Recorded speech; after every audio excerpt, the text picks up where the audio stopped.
Right, well here we are back with the lightning. The underside has been sprayed, and as you can see I've spent some time this afternoon getting the demarcations masked between the colours. So now we're ready for the topside colour, which in this instance is Dark Earth, and for that we're going to be using Mr. Colour 369 Dark Earth. Now the procedure I'm going to use is pretty much exactly the same procedure as you saw with the sky, in that I will be spraying the base colour, spraying a lightened colour over it to give a weathered cloudy sort of effect, and then blending it back in with the original colour and gloss varnish. So as before, all we're doing is putting some of the basic colour into our airbrush cup.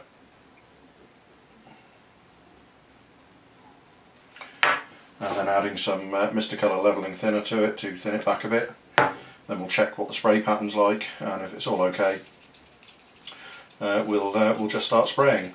So I guess we're in for a little bit of my speeded up film again, but let's just see how that's spraying, and I hope you can see that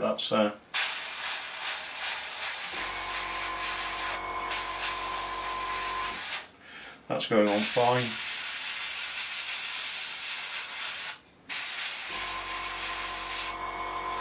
As previously alluded to, the lightning is because of its complex shape, can be quite a challenge to spray, so it's a case of working methodically over the model.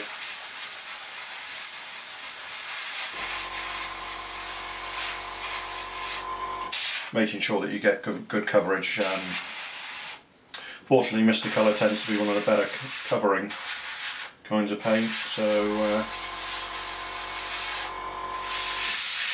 it's not too bad to get good coverage. So as you can see, just working the model over a section at a time, making sure we've got good coverage. A lot of people would mask, or spray, or should I say, roughly just the areas that need to be darker,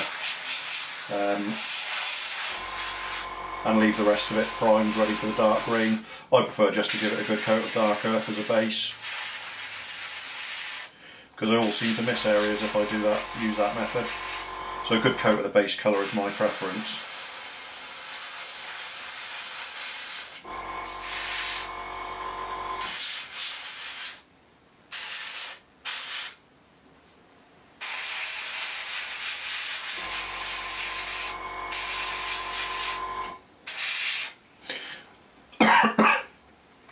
I'm applying the paint fairly wet to the surface, but not enough that it'll start running at any point. So if it starts looking like there's going to be any runs, you can just cut to air for a few seconds, and that will immediately dry off the Mr. Colour.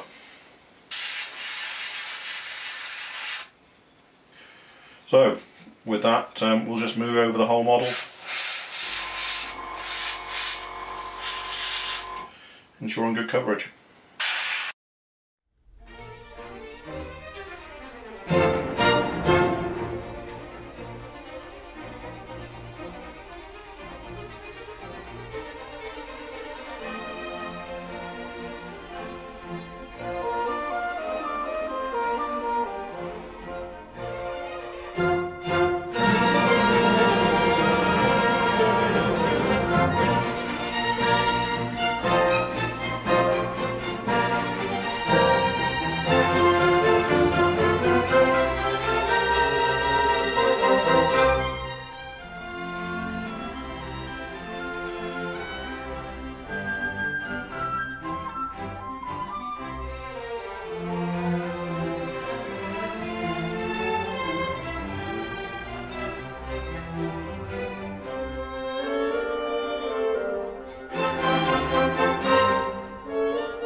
So there you go.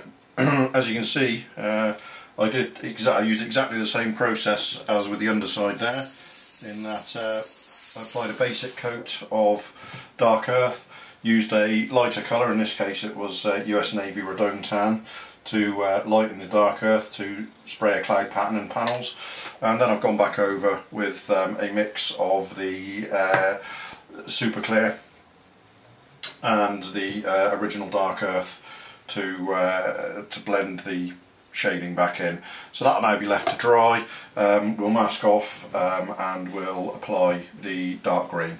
So next time you see me, we'll have that masked off and we'll be ready to apply the dark green. Right, so here we are. As you can see, I've now masked off the dark earth areas, the areas after remain dark earth, so we're ready to spray the dark green. For this I've used my normal sausages of blue tack and just normal masking tape in between to mask off the majority of it. So now we're ready to spray the dark green. And again, nothing that you haven't seen already with the other colours. We're just going to go over with the base colour, and then we're going to apply a lightened version of it, 2 panels, and then give it a coat of the base green mixed with gloss varnish. So as you can see, you've immediately got a good flow through the airbrush there. So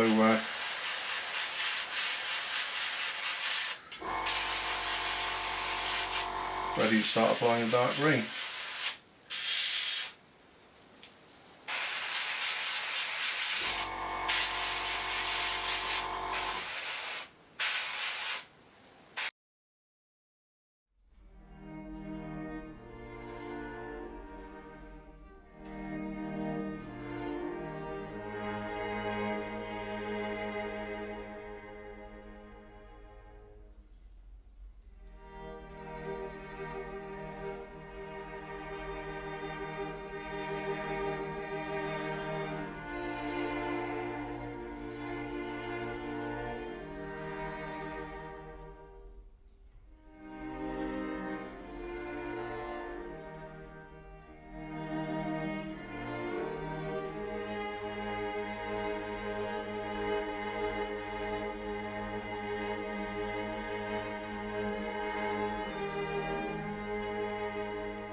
So that's the dark green done.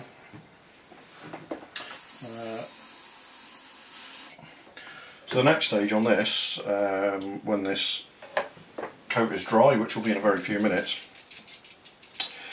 is to go around and check for overspray. Now, as I haven't masked all of the underside, only the booms and other demarcations, there's a fairly good likelihood that there'll be quite a bit of overspray on the undersides, which I'll have to touch up, but we expect that. So what I'll be using is the original sky colour, and I'll just be freehand airbrushing that. Very well thinned to cover up any overspray.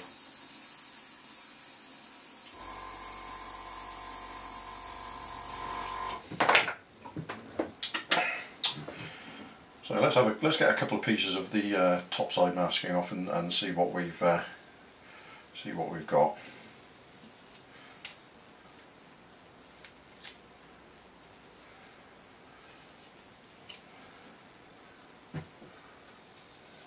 I hope you can see that as the masking is coming off. It's looking really very nice indeed.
Okay, so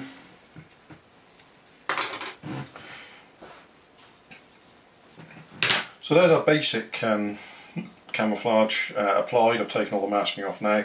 There's some slight overspray around the wing leading edges, pretty much exactly where I expected it to be. But overall, I hope you can see that it's looking like a fairly well applied camouflage, nicely weathered in. So after this there'll be a little bit of polishing once it's dry enough to polish, and then I'll start looking at applying touch-ups and then washes and stuff like that. Also at some point I have to spray the main wheelbase, but so far very good progress. I'm really very happy with how the model is looking at this stage. So I'll see you at the next stage when we're ready to start adding things like washes and decals and stuff.